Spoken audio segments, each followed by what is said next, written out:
adakan ekspedisi. Kita tinggal 18 hari di hutan.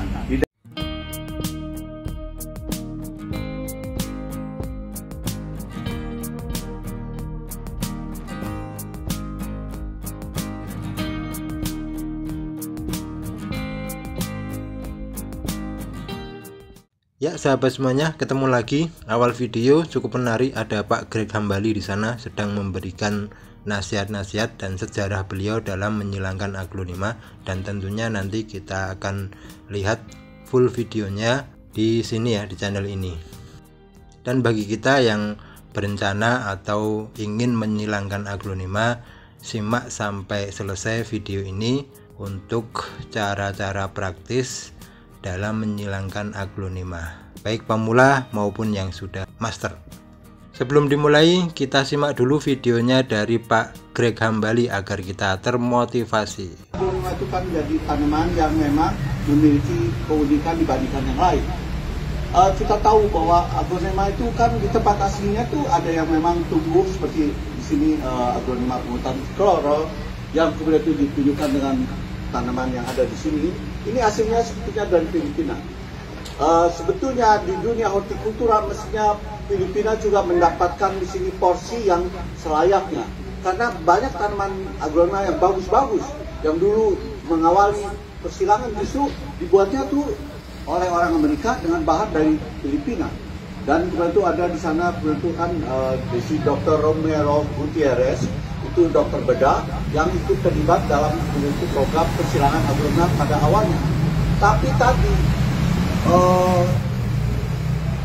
jadi itu justru perjalanan di awal itu tidak selalu memberikan kemudian di sini dampak komersial atau finansial yang bagus buat mereka. Malah kemudian tuh akhirnya kemudian di sini katakan keuntungan komersial lebih banyak didapatkan di Thailand. Saya kira sebagai di sini ujung tombak dari kemudian disimpan penjualan aglonema.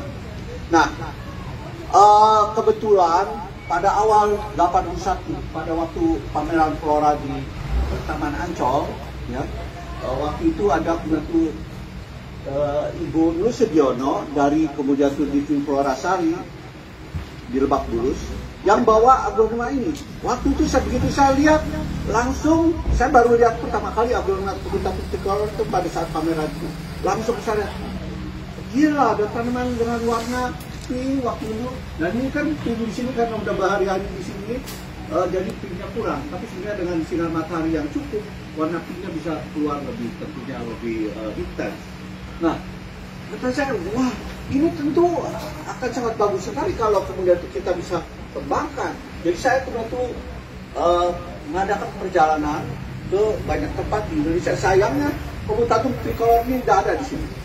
Yang berasal dari Sulawesi yang mirip-mirip itu ada, tapi kan tangkainya terlalu panjang sehingga kurang cocok untuk kemudian dikembangkan sebagai indukan. Meskipun warna dadu tetap dimiliki beberapa varian yang ada di sana. Pada tahun 1998 waktu ada kerusuhan Jakarta, saya waktu itu ada di Gorontalo, di Dumo Gabone, dalam program eksplorasi untuk cari aglonema multicolor multicolor varian yang memang berasal dari Indonesia sendiri. Nah, karena memang nggak dapat, jadi saya waktu itu sengaja harus ke Filipina. Jadi kira-kira pada tahun kemudian itu 1998 akhir itu saya bantu ke Filipina, ke daerah yang namanya kebetulan bukan begitu. Saya dikenalkan oleh Richard Button ke Mrs. Adelia Angeles yang merupakan pengacara wanita yang aktif dalam kemudian di pengembangan hortikultura di Antipolo, Manila, Filipina. Waktu itu beliau katakan di sini membolehkan salah satu pengawal dia, karena di Filipina tuh kalau orang kaya harus dikawal. Sebab kemudian itu rentan terhadap kemungkinan penculikan. Karena kan kepemilikan senjata api di Filipina dibolehkan sama seperti halnya di Amerika, tapi tentu dengan izin. Sebab kan kita tahu sendiri itu risikonya kan tinggi seperti apa yang sudah kita lihat di Filipina dengan kejadian penembakan-penembakan.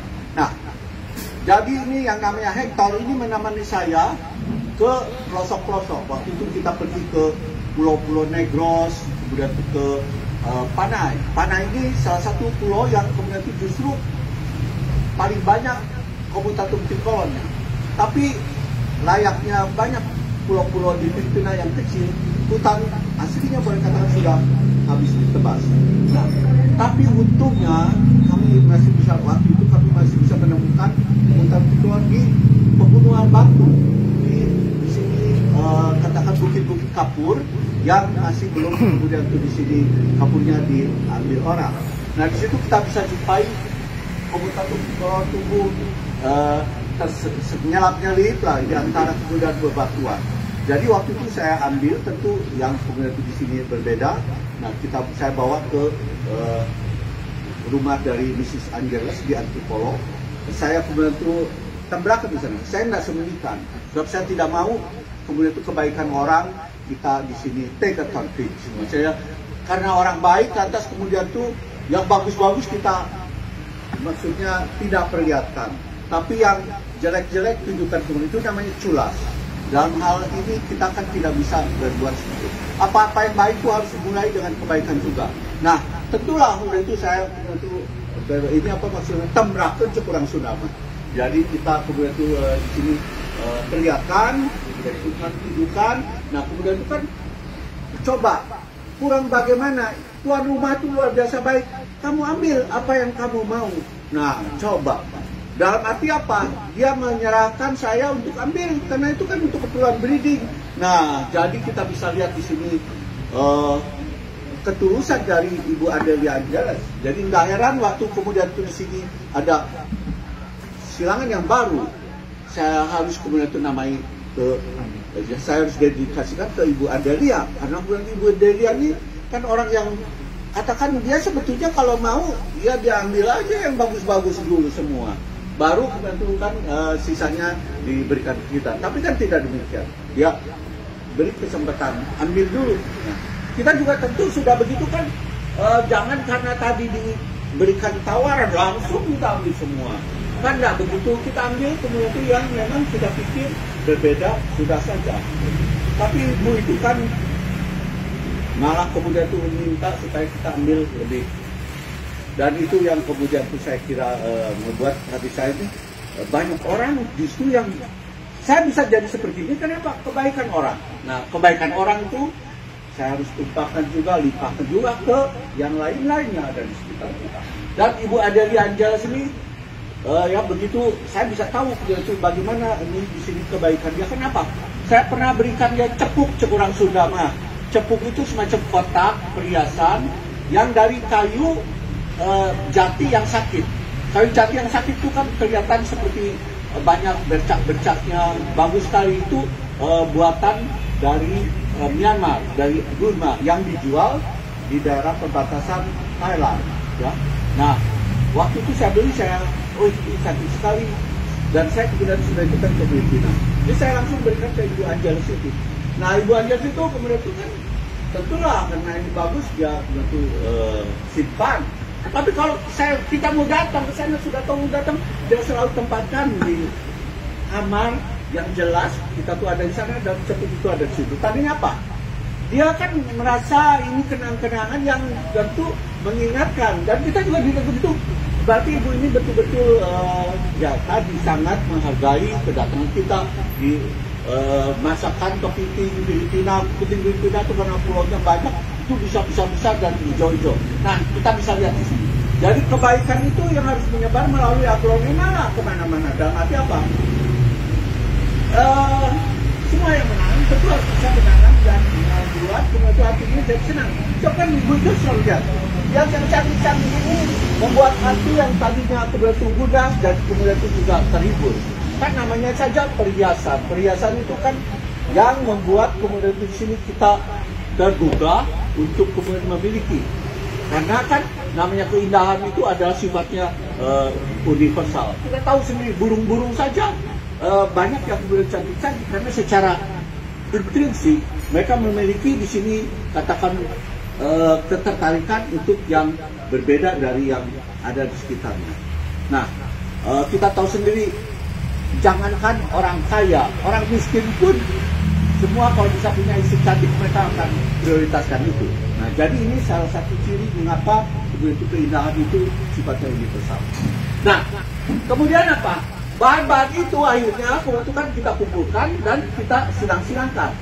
Nah, di Thailand lah sebetulnya komutator tricolor pertama kali disilangkan dengan di sini yang namanya Filipina. Nah, waktu itu malah awal kemudian itu sebelum saya ke Filipina itu, saya kemudian itu pergi ke menunjukkan orang Thailand, salah satu penyiar yang namanya Tanabut. Tanabut ini kemudian itu, woi kata saya, material kamu seperti ini banyak kemudian itu dari Thailand, banyak dari Filipina juga. Waktu itu saya tanya, wih ada yang kemudian itu seperti ini garis-garisnya ini kan menarik. Dia kemudian itu apa? Tidak bilang ini seperti apa itu, dia cuma kasih satu potong. Di sini setekan. Waktu itu saya lihat ini hijau-hijau saja tidak begitu menarik kan kalau kita perhatikan. Tapi di dalamnya ternyata ada karakter yang membuat tanaman ini kalau disilangkan dengan komutator tricolor membuat itu varian-varian yang muncul seperti yang kita lihat sekarang.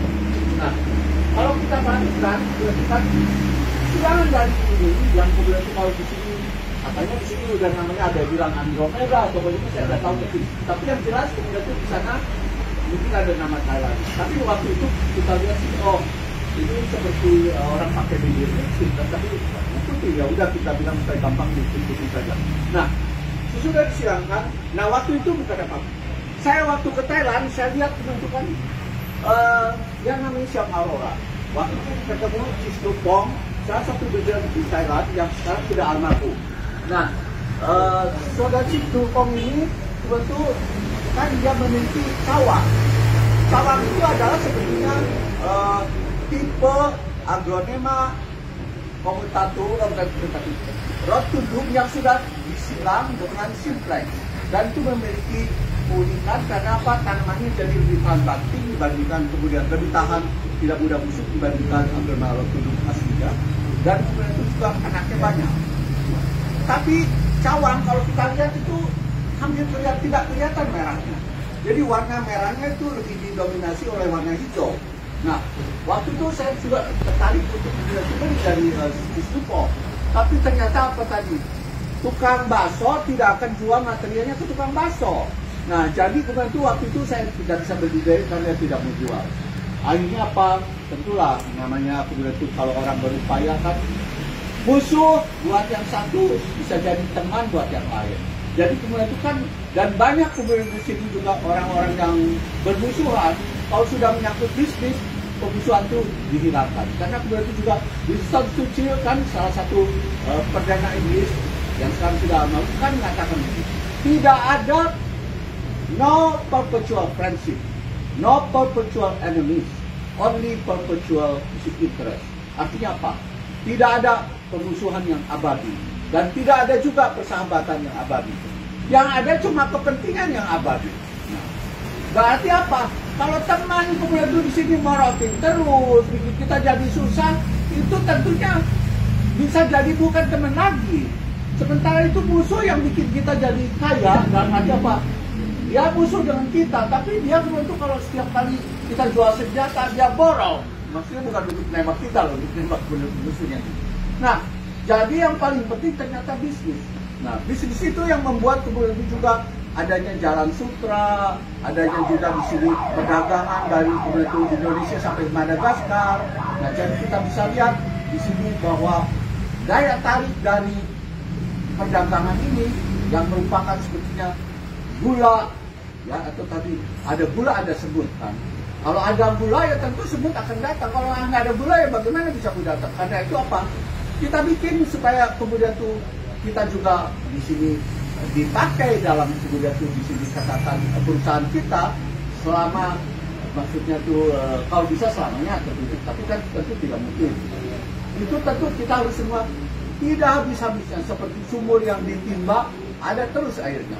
Jadi sumur itu tidak pernah tinggalkan orang karena ada airnya selalu keluar.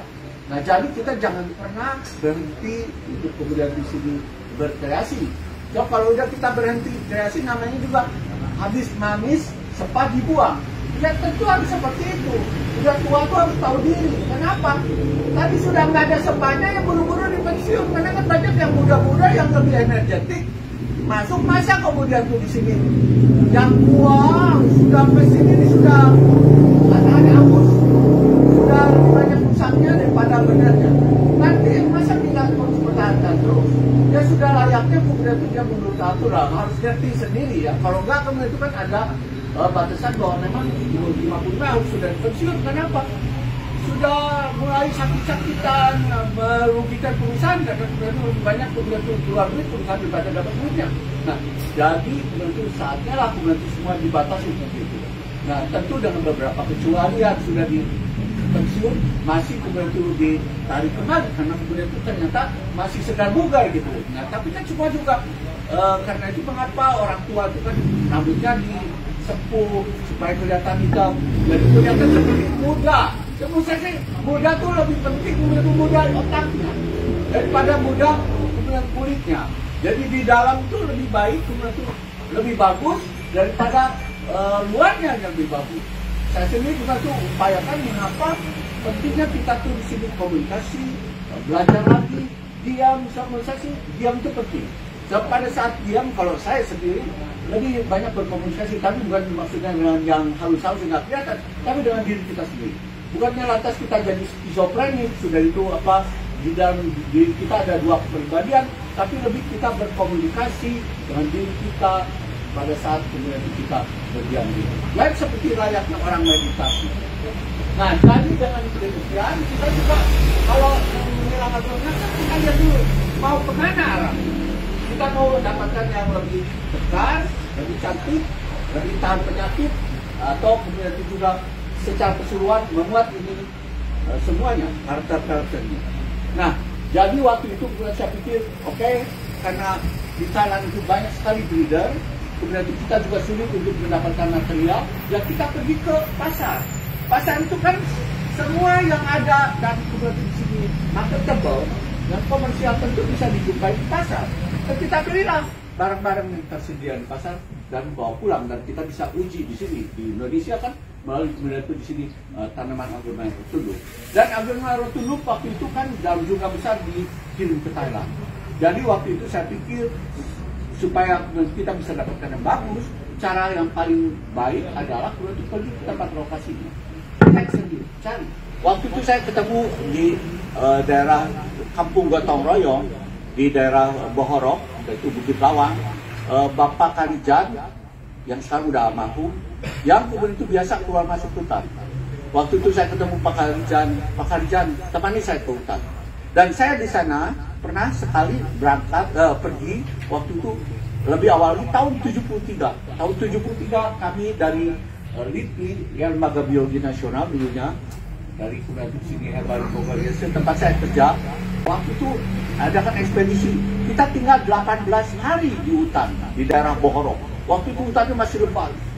Pinggiran sungai itu tidak ada satupun warung. Belakangan sudah tahun 96 itu warung berjejer-jejer. Hutan sudah tinggal di daerah yang jauh-jauh sekali. Nah, waktu itu ada yang namanya Pak Mujeni. Mujeni tahun 73 itu menemui saya. Tahun 96 saya cari Pak Mujeni. Pak Mujeni yang dulunya muda sekali, waktu itu dia masih muda lah, masih di belasan tahun ikut ekspedisi dan dia masih ingat. Oh ya, itu yang kemudian itu menemani, kata dia kemudian itu di sini ya bapak-bapak yang dari Bogor lah. Nah akhirnya kemudian itu saya ketemu Pak Mujeni, saya perlu kemudian itu Aglaonema yang seperti ini. Dicari, ternyata cuma dapat kemudian itu 1-2 saja.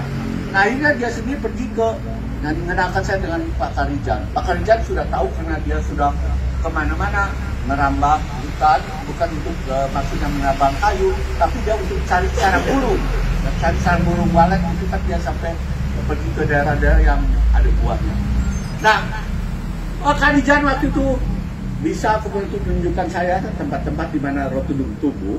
Nah kemudian itu saya pesan ke Pak Karijan, saya perlu rotundum ya. Tapi kata saya tidak mau rotundum yang biasa-biasa. Saya cuma mau rotundum pilihan.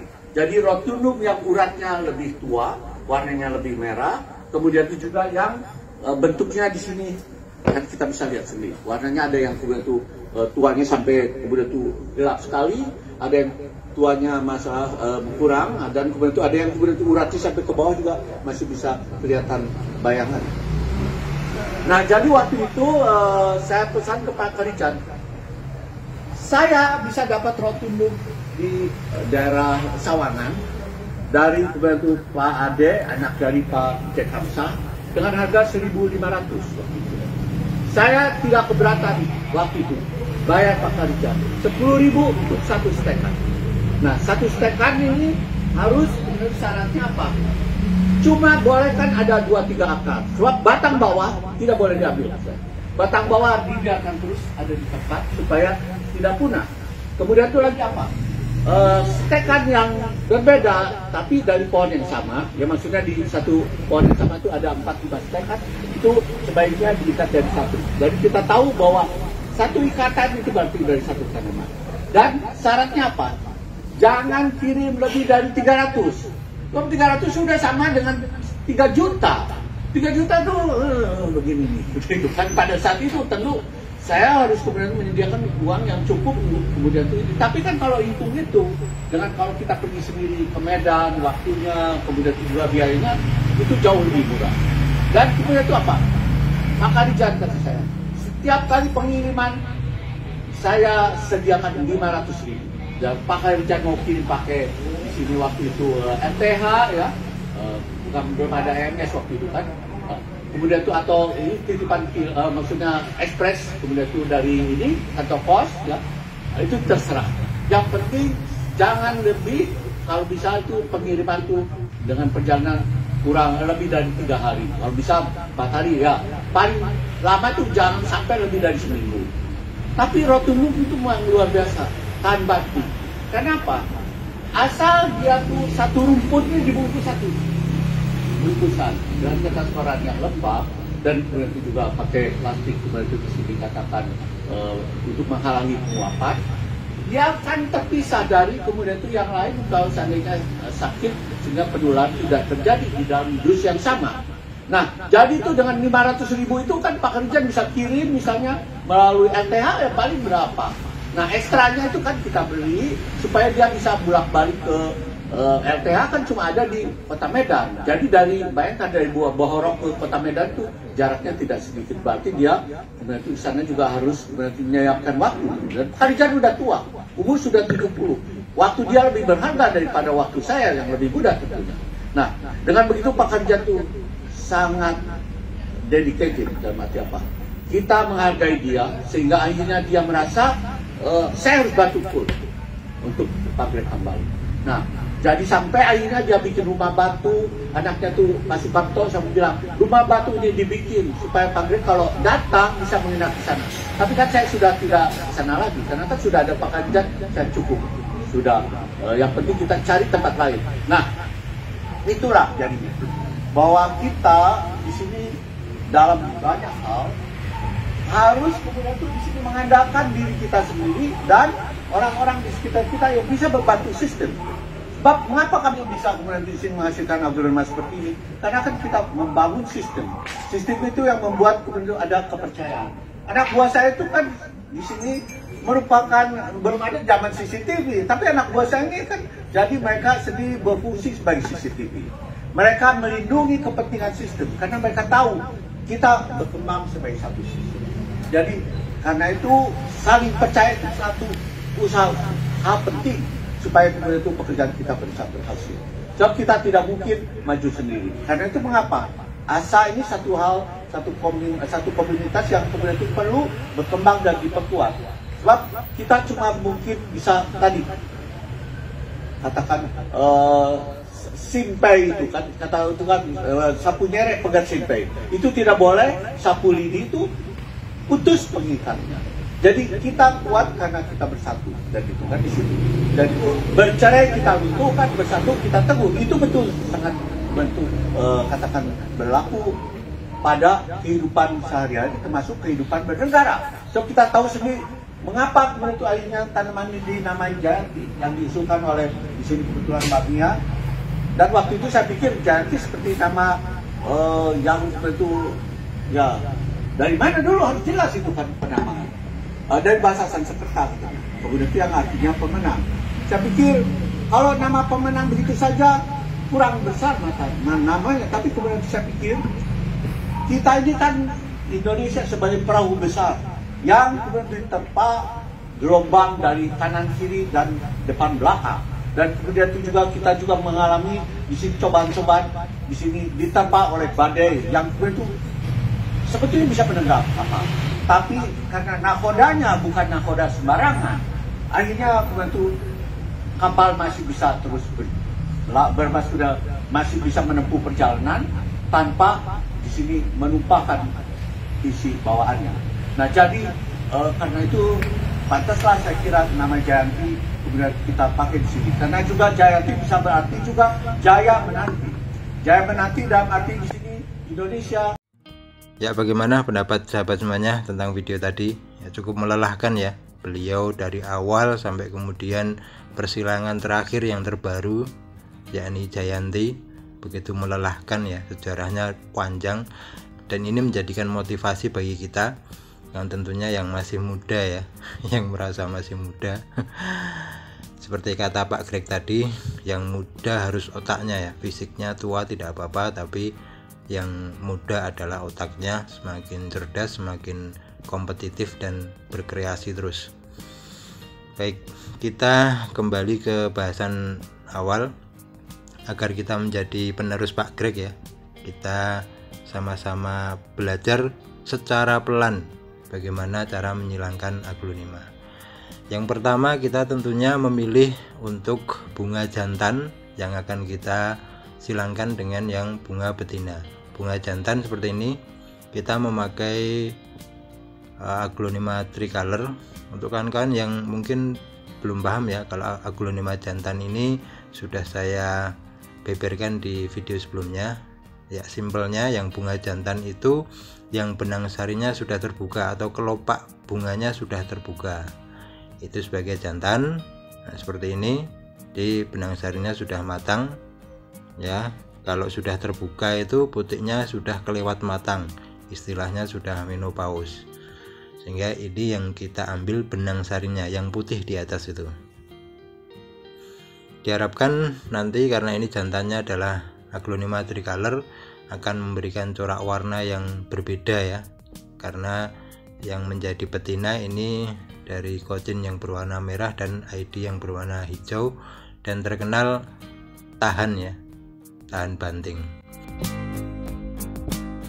Dan ini kita buka satu persatu untuk yang betinanya ya.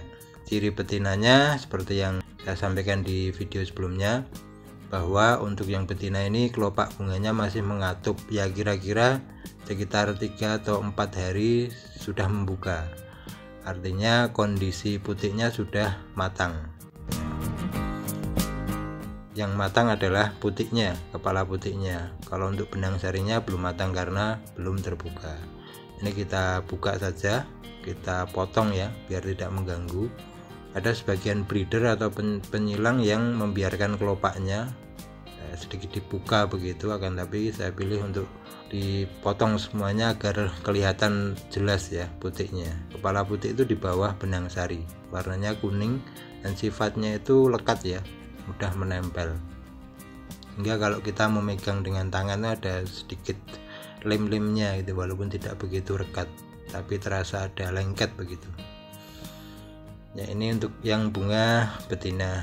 Kita siapkan 3 bunga betina di sini ya, yang diperkirakan untuk ketahanan tanamannya sangat tinggi, sehingga untuk yang jantannya tadi ya, sebagai penambah corak warna dan bentuk ukuran daun ya.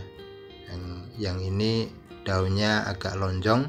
Kemudian yang jantan kita pilih yang tricolor yang bentuknya bulat dan warnanya juga ada 3 warna ya, tricolor. Ya memang breeder atau penyilangan seperti ini ya wajib untuk kita lakukan ya, artinya ya kita naik pangkat begitu. Yang sebelumnya kita cuma merawat atau petani untuk stek-stekan ya, potong-potong, kita sedikit naik pangkat untuk menjadi pemulia tanaman. Pemulia tanaman artinya tanaman harus kita muliakan. Kita muliakan, kita perbanyak dengan memunculkan varian-varian baru yang berbeda. Karena hasil dari persilangan seperti ini bisa jadi sama dengan induknya, tapi bisa jadi bahkan persentase jadinya itu berbeda dengan induknya gitu ya, karena dari jantan dan betina yang berbeda, dari ID aglonema yang berbeda, sehingga muncul varian baru dari hasil silangan tersebut. Ini kemudian dinamakan sebagai pemulia tanaman atau yang memuliakan tanaman. Tanaman menjadi bervariasi banyak, warnanya, coraknya, strukturnya, dan lain-lain.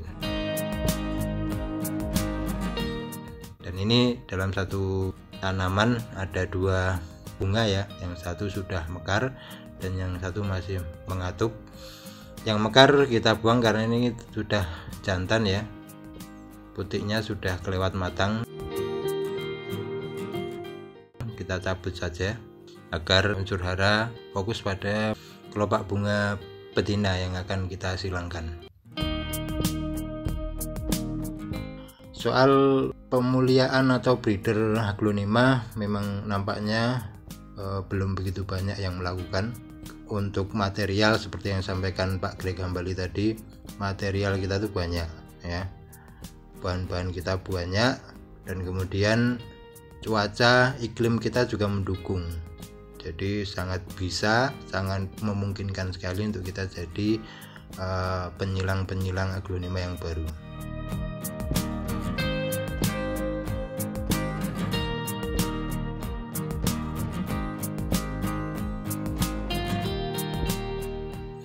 Ya, kita sudah buka 3 bunga betinanya. Sekali lagi, untuk jantannya kita memakai aglonema tricolor ya, yang lebih bulat, kemudian yang betina daunnya lebih panjang. Kemudian bahan yang kita siapkan ya, kita pakai plastik untuk menutup hasil silangan, kemudian kita pakai sarana cotton bud ya. Kemudian kita juga mungkin butuh ini spidol untuk kita tulis jantannya dari apa gitu ya. Kemudian ada tali. Oke, kita mulai. Kita siapkan, kita dekatkan antara bunga jantan dan bunga betinanya. Sekali lagi, untuk yang bunga jantan kita memakai aglonema tricolor ya, yang coraknya lebih bulat dan warnanya lebih menarik. Kemudian kita silangkan ke aglonema yang lebih tahan ya, mudah tumbuh tapi coraknya nggak begitu bagus. Caranya ini seperti ini, sangat mudah sekali. Cukup kita usap-usapkan ya bagian ujung cotton bud yang ada kapasnya, pelan-pelan saja ya. Intinya kita mengambil benang sari yang ada di bunga jantan, kemudian kita tempelkan ke kepala putik di bunga betina. Cukup ditempelkan saja ya, karena tadi sifatnya kepala putik ini adalah lengket. Cukup ditempel-tempelkan seperti itu ya. Memang seperti kata Pak Greg tadi, dalam menyilangkan kita lebih banyak diam, yang main rasanya ya. Main rasa ya, karena ini tanaman juga makhluk Tuhan yang wajib untuk kita sayangi begitu ya. Kemudian selanjutnya kita bungkus atau kita tutup dengan menggunakan plastik tadi ya. Ya, boleh ditali, kalau saya ditali ya. Ya, nanti ada contoh yang tidak ditali. Ini sementara kita tali aja. Artinya sungkup ini tujuannya agar benar-benar tidak ada benang sari yang lari, atau ada benang sari yang kemudian berpindah ke kepala putik yang lain, atau beterbangan kena angin dan lain-lain gitu ya. Lanjut di yang kedua, caranya masih sama ya, caranya masih sama. Kita oles-oleskan ujung cotton budnya yang isinya kapas tadi di benang sari, kemudian kita tempelkan ke kepala putik ya. Cukup ditempelkan saja, tidak perlu ditekan-tekan, cukup ditempelkan saja ya. Saya yakin ini caranya mudah ya, caranya sangat mudah, tidak perlu jadi suhu. Cupu pun bisa. Yang masih belajar pun bisa ya. Kalau kata-kata belajar, siapapun tetap belajar ya. Selanjutnya kita sungkup, kalau yang ini tidak kita tali sengaja ya, sebagai contoh saja. Sebenarnya ditali pun boleh, tidak ditali pun juga boleh. Dan yang ketiga juga demikian dengan cara yang sama ya. Untuk hasil sebenarnya kita mengikuti kondisi alam ya, artinya protap atau proses yang kita lakukan itu sudah sesuai. Soal nanti berhasil tidaknya itu ya nanti alam dan doa kita ya, doa kita kepada Tuhan agar jadi. Kemudian cara yang ketiga, kita gunakan tangan ya, karena kita sebagai manusia juga sebagai vektor bagi makhluk yang lain, termasuk aglonema ini ya. Pakai jari saja, jadi jari kita sentuhkan ke benang sari, kemudian kita tempelkan ke kepala putih. Sangat mudah sekali, saya yakin sahabat bisa ya. Sekali lagi, untuk hasilnya kita serahkan ya.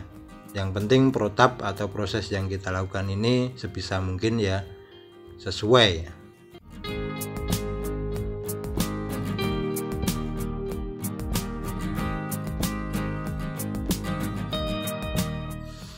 Lanjut kita lihat ini beberapa silangan yang sebelumnya dilakukan.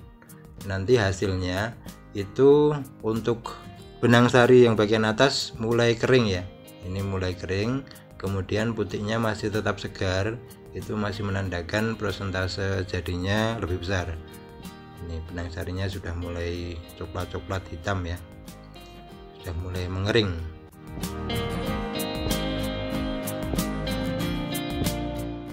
Kemudian yang ini benang sari sudah jatuh, tinggal kepala putih dan masih nampak segar ya, kemungkinan jadi insya Allah. Baik, saya pikir demikian, mudah-mudahan bermanfaat. Dan untuk video yang sudah kita lihat tadi adalah ketika Pak Greg Hambali sedang launching untuk aglonema Jayanti ya, yang terbaru di tahun 2022. Semoga bermanfaat dan selamat mencoba, dan jangan sampai lelah untuk terus belajar dan berkarya. Terima kasih semuanya.